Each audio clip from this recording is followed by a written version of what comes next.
Hotel میں جانا پڑتا ہے کھانا کھانے کے لیے. ہوٹل کا کھانا جانتے ہو کس طرح کا ہے؟ خدا کی قسم جب تک مجبوری کی ضرورت نہ ہو تب تک ہوٹل کا کھانا کھانا کبھی نیک لوگوں کا مزاج نہیں ہوتا.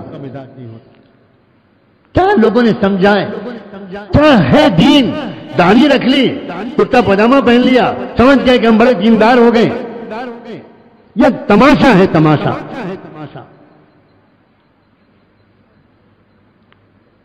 حضرت خواجہ باقی باللہ رحمت اللہ علیہ جانتے ہو ان کے کھانے پکانے والے کی شرط کیا ہوتی تھی؟ فرمایا کرتے تھے میں صرف اس شخص سے کھانا پکواتا ہوں جس کا دل ایک لمحے کے لیے اور جس کی زبان ایک لمحے کے لیے اللہ کی یاد سے غافل نہ ہو, کیونکہ اس کے ہاتھ کے پکائے ہوئے کھانے سے دل میں نور اترتا ہے.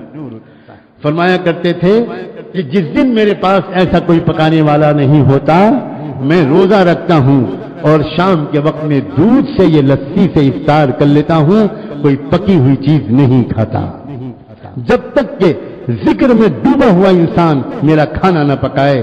یہ تو مقام ہے ہمارے بزرگوں کا, اور ہم جا رہے ہیں کافروں, مشرکوں, ناپاکوں, جنوبیوں, بدکاروں اور فاسقوں اور فاجروں کے ہاتھ کے کھانا کھا کر, اور وہ بھی فاسٹ فوڈ کھا کر اور جنک فوڈ کھا کر اور چائنیز فوڈ کھا کر جس میں جیلیٹن ملی ہوئی ہوتی ہے, اور جیلیٹن حرام ہے, اس میں کوئی شک نہیں, کوئی شک نہیں. کوئی چائنیز فوڈ جیلیٹن کے بغیر نہیں بنتا, کوئی جنک فوڈ جیلیٹن کے بغیر نہیں بنتا. ہمارے یہ نوجوان کیوں اپنے آپ پر ظلم کر رہے ہیں؟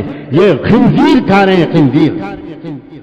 انہیں کچھ خبر نہیں, مزہ آ رہا ہے, مزہ آ رہا ہے. لا حول ولا قوت الا باللہ.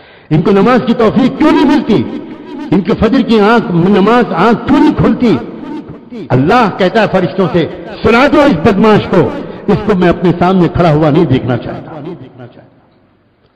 معجم کبیر طبرانی کی روایت ہے کہ تہجد کے موقع پر اللہ تعالیٰ اپنے کچھ فرشتوں کو بھیجتا ہے کچھ بندوں کے پاس, اس بندے کو جگا دو, اس بندے کو جگا دو, تہجد کا وقت آ گیا, میں اس کو اپنے سامنے کھڑا ہوا دیکھنا چاہتا ہوں. اور کچھ بندوں کے پاس فرشتوں کو بھیجتا ہے ان کو سنا دو, میں ان کا چہرہ نہیں دیکھنا چاہتا.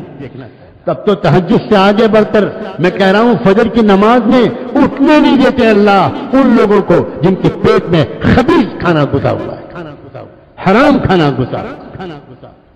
بڑی بڑی دور تک کی کیا اثرات ہیں, سمجھنے کی کوشش کرو. کیوں دنیا میں رواج دیا جا رہا ہے پیپسی کولا کا؟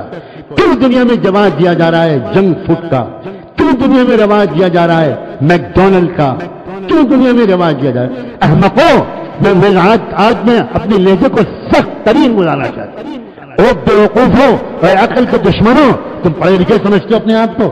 تم ایک نیٹ پر جا کر پیپسی کا فارمولا نہیں پڑھ سکتے, تم جا کر میک ڈونلڈ پر ریسرچ نہیں کر سکتے.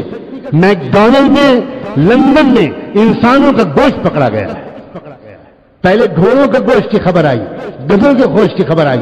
انگلینڈ کے اخبارات میں فوٹو چھپا کہ وہاں مردہ انسانوں کا گوشت میک ڈونلڈ میں استعمال ہو, اور صرف گوشت استعمال نہیں ہو رہا, آپ لوگوں کو خبر نہیں ہے کون کون سے کیمیکلز ہوتے ہیں جن کیمیکلز کے اندر ایک بغاوت کا مزاج پیدا ہوتا ہے, اس سے بغاوت کا مزاج پیدا ہوتا ہے, نفرت کا, ریوولٹ کا, بڑوں کے خلاف کی بات کے نہ ماننے کا مزاج پیدا ہوتا ہے. یہ سائنٹیفک ریسرچ ہے.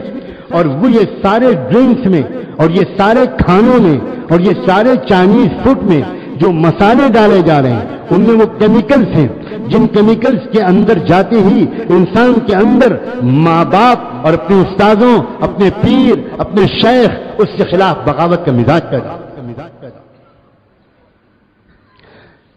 ہمارے مشائخ اور اکابر ریسرچ کر کر کے تھکے جا رہے ہیں, لیکن یہ امت محمدیہ کے بے عقل نوجوان, یہ بے حس نوجوان سن